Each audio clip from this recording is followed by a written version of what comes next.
Hi everybody, my name is Shannon and you're watching another yarn. Thank you so much for joining me and welcome to my channel. Hopefully you will like what you see, stick around, like, subscribe, share my videos. That would be great. I am thoroughly enjoying the wonderful opportunity of being able to talk to each and every one of you. It's been a lot of fun. Guess what I saw today? I went to Hobby Lobby. We all know Hobby Lobby did their yarn reset, and in their yarn reset, they stopped selling other yarns. No more Red Heart, no more Lion Brand, no more any other brands, just Hobby Lobby Yarn Brie yarn, which they make great yarn, so it's not necessarily a bad thing, right? But they're not selling the other stuff. I went today, they're doing another reset in my Hobby Lobby. Guess what I saw? I saw in the boxes, not yet marked, Lion Brand yarn. They have Lion Brand Scarfy in some beautiful colors that I had never seen before. And they had a brand new Lion Brand yarn that was not marked, not on the shelves. They have to reset the entire yarn aisle to be able to fit them in. They don't have any room for it right now. I'll insert the boxes or pictures of the boxes I took so you can see what they're trying to shove into their shelves, that they shrunk down immensely. But they had some yarn that just caught my eye. I saw it on the Lion Brand website earlier today. It's Lion Brand Mandala Strings. Look at this. Look at that. You see that? Look at the color. Isn't that gorgeous? So this is a striping yarn, not variegated. It is a striping yarn. This color is beets. These are the same thing. This is all three. They had bags of 3. So I grabbed all of them. The nice gentleman, he was so sweet. I asked him if this was for sale yet, because again, it was in the boxes, in their plastic wrap. It wasn't in the system. It didn't have prices on it. It wasn't a Hobby Lobby brand that has it pre-stamped on the tag. So he took it. He went, I don't know where he went. He went somewhere. He was gone for a while because he was doing it. He took care of that. He priced all 3 of these for me and let me buy them. And it was part of 30% off week on top of it. Yes. So Lion Brand website has these listed as $6.99 each. My Hobby Lobby, the nice gentleman sold them to me for $6.49. And then I also got the extra 30% off. So I'm thinking that's awesome. That is a score. So let me tell you the specs on this particular yarn since we're talking about it. This is the Beets colorway. There are 8 colors. It is 3.5 ounces, so 100 grams, 350 yards, that's 320 meters, 100% acrylic. This is a #1 weight. Call it super fine, so fingering weight yarn, right? I would agree with that. So it's a nice fingering weight yarn, acrylic. It feels like a cotton. It really does, you know, so it'd be a lightweight and everything, but it gives that cottony feel to it. And it says using a size 3, 3.25 millimeter knitting needles, size G, or a 4 millimeter crochet hook. So those are the options for this particular yarn. So I am really excited about that. And I think that I should go ahead and do a swatch. I should crochet up a swatch for you guys and let you see what it looks like. I've never used this before. I've never seen this before. First time I saw it was looking at the website earlier today. And then lo and behold, my Hobby Lobby had it. Oh my goodness. Let me show you the other colors that it has. I'll go like this so I can see my camera. That one right there is called Ballad. Turn around a little bit so I can go ahead. This right here is Country. This one is Jingle. I believe they had this one at my store too, but I thought he did great with just the one package. This one is Harmony. We've got Tune, Jazz, and Mixtape. And then, of course, this is the one that I have is the Beets. So those are the wonderful colors, 8 different colors, pretty yarn. Let's go ahead and see what it swatches like in both crochet and knit. One moment. Welcome back, everybody. So I've got a slip stitch already on my hook right here. I'm using the size G hook that the ball band states to use.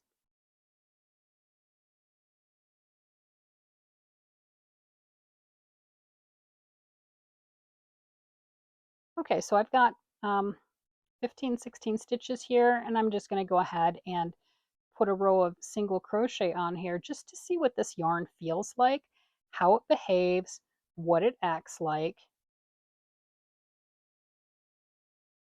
This is a number 1 fine weight, fingering weight type of a yarn. It is 100% acrylic. It has a cotton feel to me. I don't think I would have necessarily guessed that it was acrylic, but that is okay. Oh, look, there we go. It is a self-striping yarn. So you can see those beautiful colors on that ball band. This is the Beats colorway. It seems to be working up quite well with the single crochet.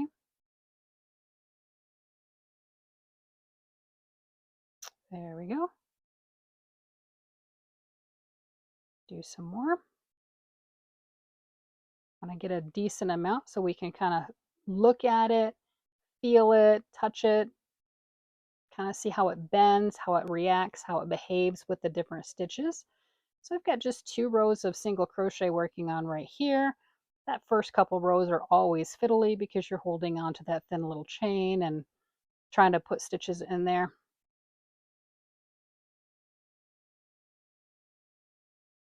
Okay, looks like we're getting ready to see some of that purple coming in. Very nice. Must have caught that at the very beginning of the color change. All right.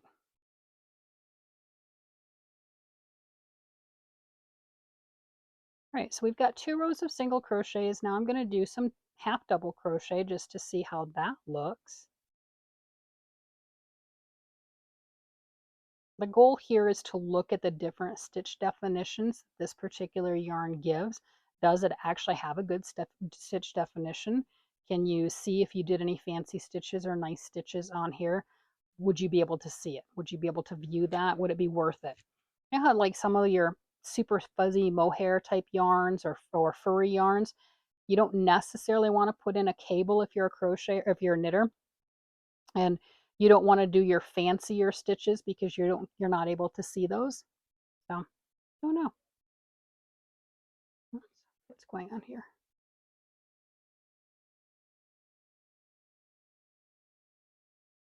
All right.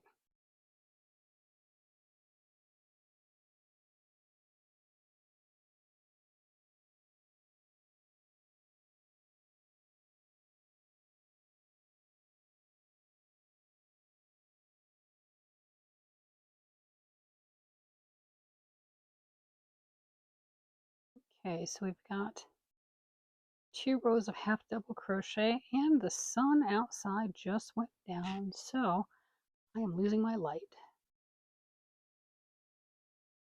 All right, I'm back. Sorry about that. Thought I had light, thought that the outside natural light was enough, but it wasn't. Sun went down. That is okay.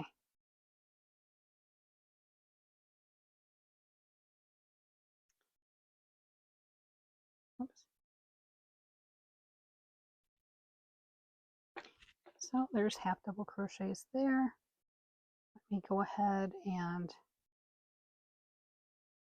do a popcorn stitch or 2 just to see what that's going to look like. You do your popcorn stitches with 4 or 5 double crochets. I've done both. It really depends on the yarn I'm using and the application. Sometimes 4 is plenty big enough, and sometimes I just want that extra wow factor and I'll put 5 on there.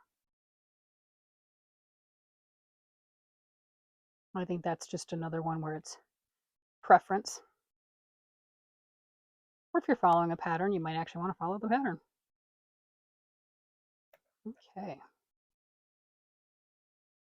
So this is not my first time doing this video. I filmed the entire thing without hitting record. So that's why the sun got away with me. So I had the entire thing done. I had a swatch. I did not get into the color work. That's why this is so short on the pink, because I had already done one.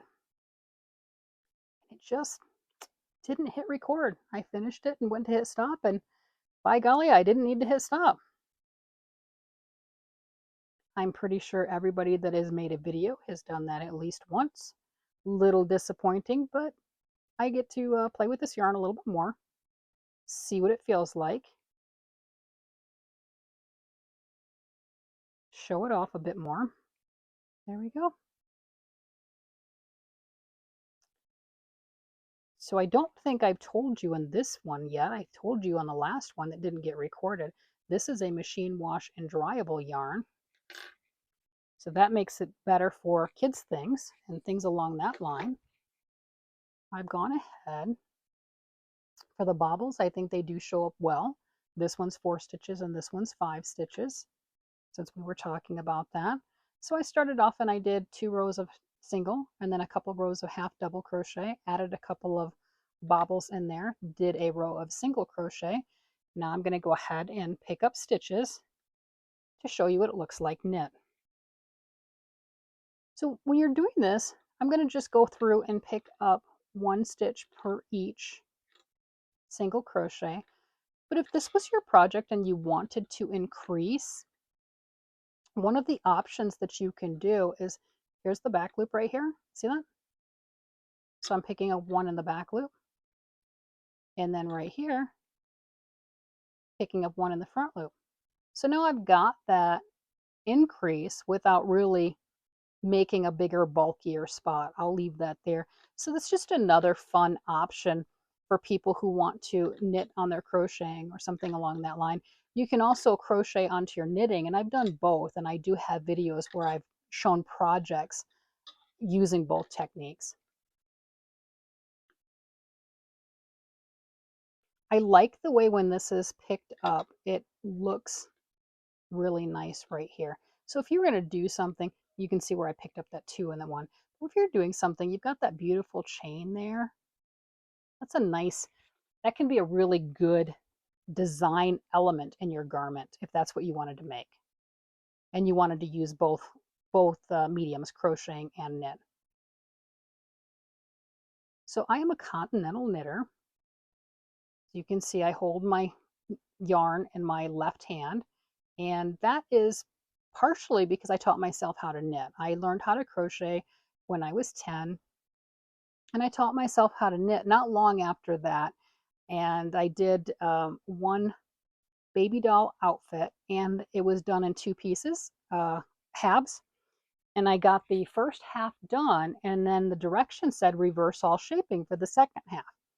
Well, I didn't know what that meant, so I made 2 pieces just alike, and then when I went to sew it together, 1 half of the outfit was in stockinette, and the other one, to make it work out right, was in purl stitch.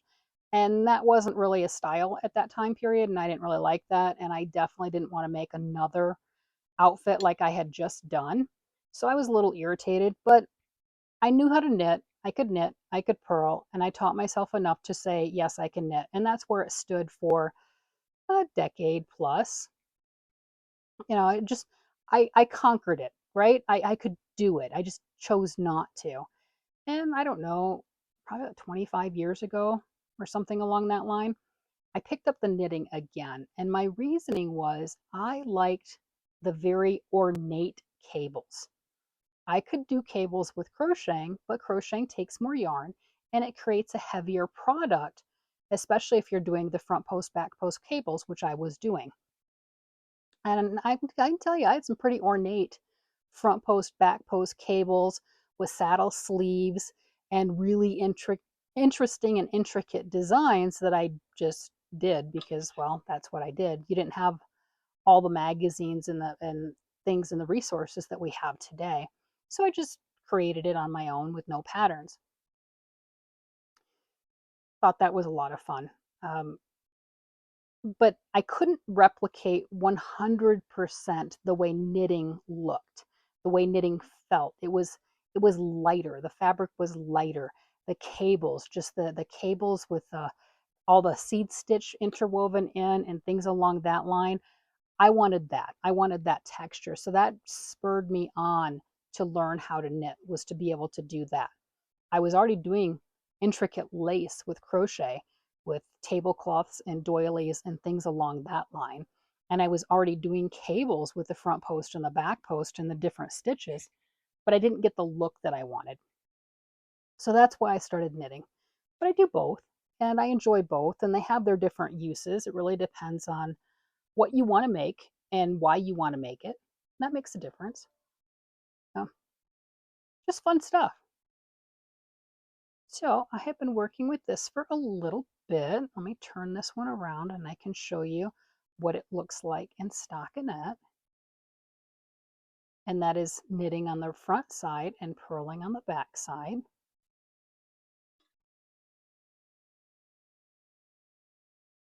So it's giving a good stitch definition. I think you can see the texture in both the crochet and the knit. I believe I would go up a size depending on what my pattern stated for the knitting. For the crocheting, depends on how comfortable, how relaxed that you want that to be. I'll go ahead and show you my first swatch where I didn't actually hit record. On this one, I've got 2 rows of single crochet, then double crochet, followed by shell, did stockinette, and garter stitch. You can see how that works. They're very comfortable, nice feeling. I think for kids' garments or a nice summer top, it would be perfect. Let's see. So it is machine washable and dryable, made in Turkey. The yarn is made in Turkey. That #1 super fine. I use the G crochet hook and I also use the size 3 knitting needles that it recommended. You can get this yarn at Lion Brand for $6.99 without any sales. Or Hobby Lobby, it wasn't marked today. The gentleman did mark it for me, but this was in a box. Setting off the side, they hadn't done the reset yet. As you can see, it's $6.49. The nice advantage this week is they had 30% off on the yarn sale, so I got it for even more of a discount. So check your Hobby Lobbies. They are starting to pick up those Lion Brand yarns. If you like this particular type of yarn, you like that fingering weight yarn, you want an easy care acrylic that has a very cotton feel and cotton appearance to it that will make fantastic summer garments, your shells, your tank tops, lightweight baby garments, things along that line. I think this would be a perfect choice. Again, it does have a cotton feel. If you don't like the feel of cotton, I don't think you'll like this. It is acrylic, but it has that cotton feel. Anyway, that is my interpretation of this. This is what it looks like. This is how it feels. It is a soft cotton. It does work up nice, and it comes with 8 beautiful colors. So hopefully that will help you in your yarn buying decisions. And yay, Hobby Lobby, for bringing back Lion Brand yarns. Thanks, everybody. I will talk with you later. Bye-bye.